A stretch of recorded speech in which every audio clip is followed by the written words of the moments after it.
এই ডিজাস্টারটা দেখে তো আমি জাস্ট অবাক, তোমরাও দেখে নাও। হ্যাঁ, এটা আমারই বানানো কেক।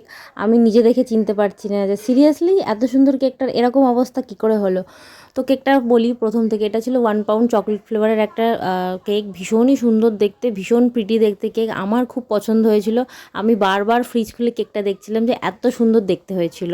তো যথারীতি সেটাই আমি বানাচ্ছি। এখানে 3টে কালার দিয়ে শেডিং করা রয়েছে, তার সাথে রয়েছে বাটারফ্লাই, পার্পল কালারের রোজ। তো ওই ব্যাপারটা কী করে হলো সেটাই তোমাদেরকে আমি আস্তে আস্তে বলছি। ক্লায়েন্ট আমার কাছ থেকে কেকটা নিয়ে গেছে রাত 9টা নাগাদ। কেকটা যার, সে আমার রিপিটেড ক্লায়েন্ট। তো সে কখনো নিতে আসে, কখনো আমি দিতে যাই, এইভাবেই চলে। তো রাত্রেবেলা সে খুব ভালোভাবে নিয়ে গেছে। যাওয়ার আধ ঘন্টার মধ্যে সে আমাকে এই ফটোটা পাঠায়। কেকটা বাইকের ওপর রেখে কথা বলতে বলতে হাত লেগে কেকটা পড়ে গেছে। তো আমি সবাইকে বলি খুব সাবধানে নিয়ে যেতে, খুব সাবধানে হ্যান্ডেল করতে, কারণ একটা স্পেশাল দিনের কেক এরকম নষ্ট হয়ে গেলে স্বাভাবিক তারও খারাপ লাগে আর যে বানায় তারও খারাপ লাগে। তো এই যে দেখো, কেকটা এতটা সুন্দর ছিল, আমি ভাবলাম যে সুন্দর একটা ফটো সে আমাকে পাঠাবে কেকের সাথে নিজের, কিন্তু সেটা আর হলো না। কেকটা ওরকমভাবে নষ্ট হয়ে গেল। যাই হোক, কেকটা তোমাদের কেমন লাগলো জানিও, আর এরকম সুন্দর ডিজাইন দেখতে থাকার জন্য পেজটাকে ফলো করে রেখো।